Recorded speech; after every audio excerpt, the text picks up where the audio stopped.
Hello there. I'm Scotty. You're not. Welcome back to the Smallville Retrospective. Last one for the day. I figure one disc a day should be okay. If that's a rhyme. Um, I want to do other things. Watch other stuff. So, yeah. We are on season 4, episode 8, Spell. And this episode is stupid. This episode is okay.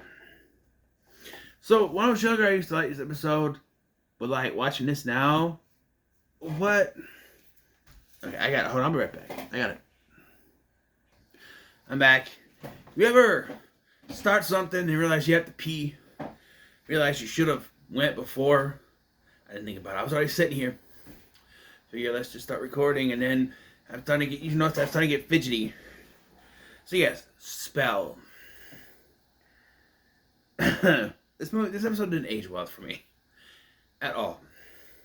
Lana has ordered this spell book, and the spell book puts the spirit of Countess Margaret Isabel Thoreau into her body, and she then uses the magic spell to bring her two witch cohorts back in the body of Chloe and unnecessarily returning Lois, and they wreak havoc on Smallville. That's the premise, which I don't usually do premises. There it is. We start with a flashback to France in the year 1600 something, where they're not speaking in French accents, but instead British accents. What is it with movies and TV shows? Everything is British. Well, you go to Italy, British. France, British. I don't get it. I know they're in Canada, but that makes it worse because they speak French there. You couldn't get a French Canadian to play a French person. Come on. They get burned at the stake, and they said they'll be back. It's basically hocus pocus, okay? And then Lana has bought this book. She touched the symbol, the same one's on her back, and she gets possessed, and then, Lois shows back up for no reason other than they needed a third girl. Yeah, seriously. It makes no sense for her to be here other than they just needed a third. They make an excuse, oh, she's there for Chloe's 18th birthday party. Which is special because, like a couple months ago, they didn't even think she would have another birthday. Of course, they don't bring that up. They glossed over that day that she almost died.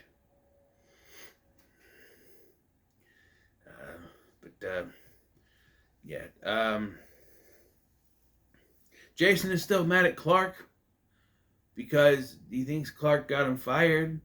Clark hasn't told them that Lex did it. No, that's at the end. Lex comes clean, but yeah, that's later. I do like what she does to Lex though, because he's in there, he's playing some music or whatever, and she comes in asking for a bottle of wine, and again, people are acting way different than they usually do. She's speaking differently. She's acting differently. No one says anything, Clark's acting like Lionel Luthor. Nobody says nothing. No one can figure it out. Everyone's stupid in Smallville, apparently.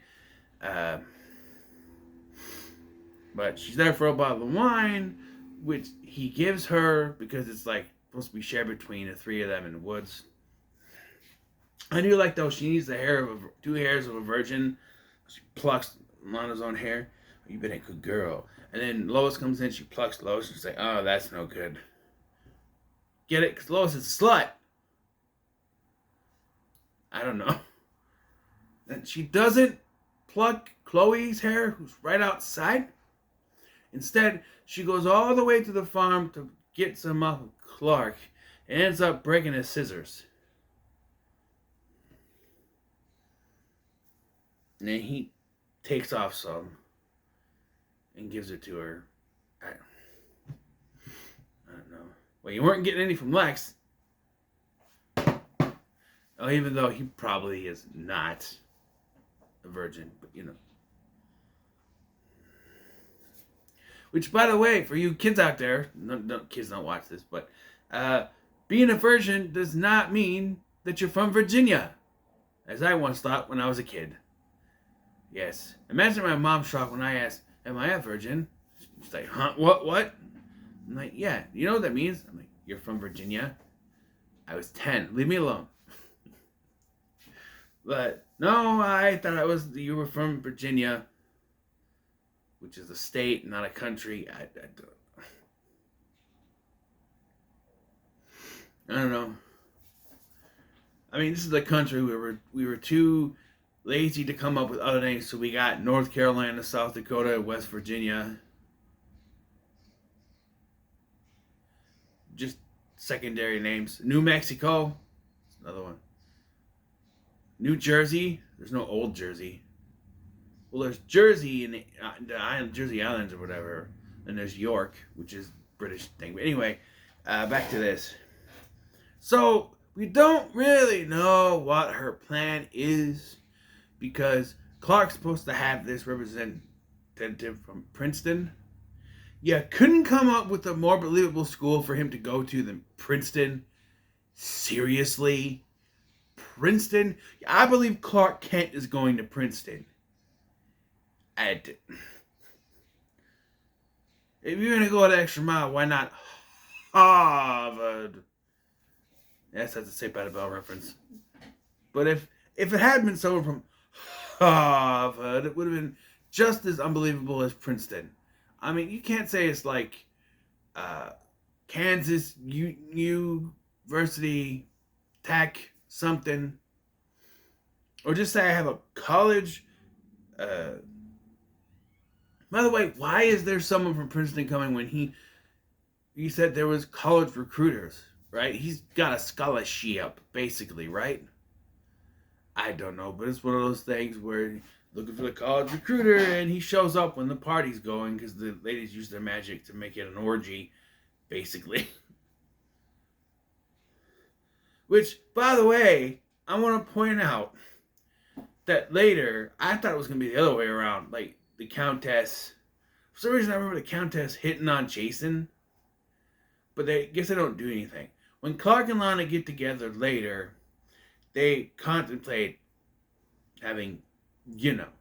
And they both say that neither of them has been with anyone.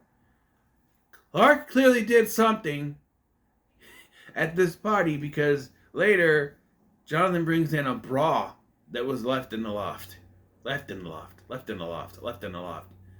Something went on. There was some hanky-panky going on. Even if it didn't go all the way, something went in somewhere. Okay?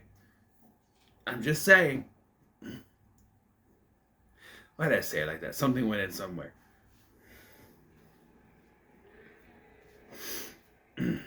Yeah. So then Jason confronts Lana and... Oh, by the way, I forgot to mention. Lana, or Isabel... By the way, she says it wrong.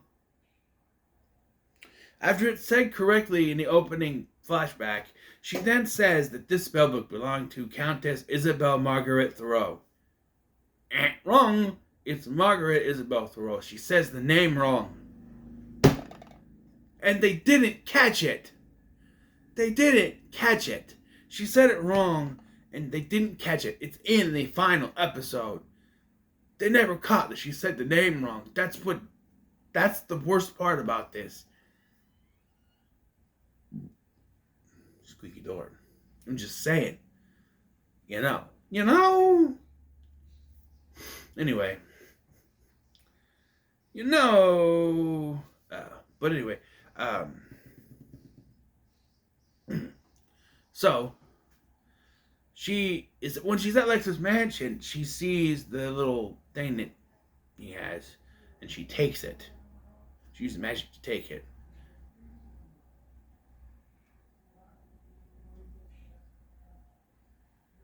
Stop talking in the fucking hallway. Shh.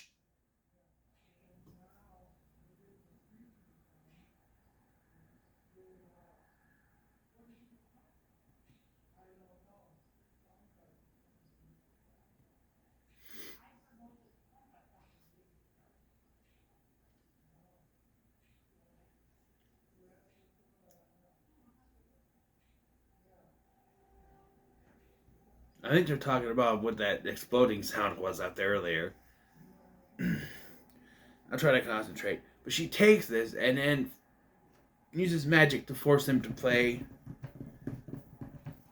the piano. So when Clark comes in later to talk to him, which I don't understand why he was there. He had to show up to save Lex, I guess. His hands are all bloody playing the piano. I love that. I love that. It's such a dark twist for a TV show like that to do that. Blood and stuff. It's cool. And then, so after Jason gets his ass kicked, like she throws him out of the window when he confronts her, and Clark catches him. Of course, Isabel sees him use the powers. So she knows, they call them powerful magics. I don't know.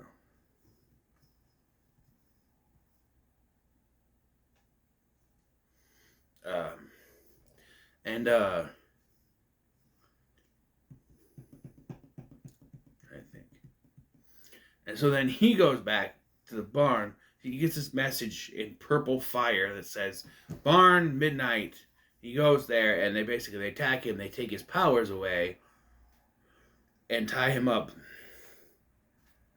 So Jason comes in to save him this time, and then for all the times that he goes out about how Lex lies to him, he does just the same amount to everyone else. Because he's like, "Do you know where they went?" "No, I'll check at the school. You check at the school. I'll check the Talon." And then immediately he knows where they are. He shows up with "I got a shotgun." Like, that's gonna do anything to get rid of it right away. So they find the wall in the caves, and she grabs the stone. I'm gonna use this as a proxy. Grabs the stone. It like zaps her. She drops it. It goes to Clark, and it gives him his powers back because it's Kryptonian, I guess. And then he's able to defeat them by using the laser vision to hit the spell book. And it destroys the spell book, and they're all back to normal. And when they wake up, they're just in the caves. And none of them remember what happened, because we can't have them know his powers. So none of them know what happened. And, yeah, we don't get any closing scene with Chloe or anything. It was her birthday, after all. No. He does tell his parents, because he slept a very long time. And he tells the parents, what happened. They don't believe him at first. He defined the bra. He's like, "It was magic." I love Martha's response. "Oh, I bet it was." Like, no, I'm seriously. Someone possessed Lana, and they go, "Son, a lot of things happen here." He's like, "No, there really was magic, and to make things worse, it could hurt me."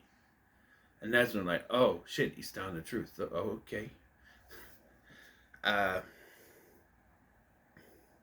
So Lana goes to talk to Lex, apologize about what happened. I don't think he still understands what happened. But she apologizes, and then like, Clark's a good guy. She goes, "That's why I can understand why he would turn Jason in." And that's when he admits, "I did it." Because he's trying to protect her, I guess, because I don't know. She's 18, as far as we know, so I don't understand, like, the two consenting. They even say when we're adults, it's fine. I don't know. And then the very next scene, she goes to apologize to Clark. They have a little talky talk in the barn, and the episode. Well, she does confess to him about the markings and everything, is why she really came back. Again, she could have just come back looking for Chloe's funeral and then decide to stay.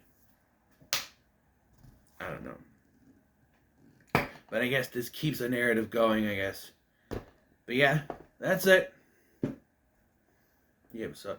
It's fine. It's fine. It's full of magic stuff and weird dialogue. Like, when the one chick takes over Lois' body, she's like, "Look at these!" And I'm like, yeah, she had some work done. Because in between episodes when she was gone, she definitely had some work done. Because they did not look like that in the earlier episode, okay? And when you get to season 5 and you see her in a bikini, they definitely look like some work has been done. So if it hasn't happened yet, it will, okay? Because if you've seen the terrible Uwe Boll movie, House of the Dead, you've seen her topless. And if you've seen that topless scene, it don't add up with the bikini scenes and the stripper scenes later on this season. She definitely got some work done, because when I saw that scene in the movie, I went, wait, no, those aren't. No, oh, somebody got some work done. And then she ruined it by doing some on her face. I'm not going to go into that. So, somebody didn't take the message of Facade right away. I was going to end with that, you stupid. Anyway, it's just campy. And that's fine. But, I don't know. It's just, it's whatever. It delves into more of the magic stuff that's not really necessary, but, you know, when we get to the episode Sacred, it goes back to that. But, so what are your thoughts on this episode? Let me know in the comments, let me share, like, share, and subscribe. Like I said, probably the last one I'm doing today. Like, I'm going to just do a disc a day. It's easier for me to do, for me to, you know, pace it out. But, so thank you for watching. I'm Scotty, and I'll see you in the next one.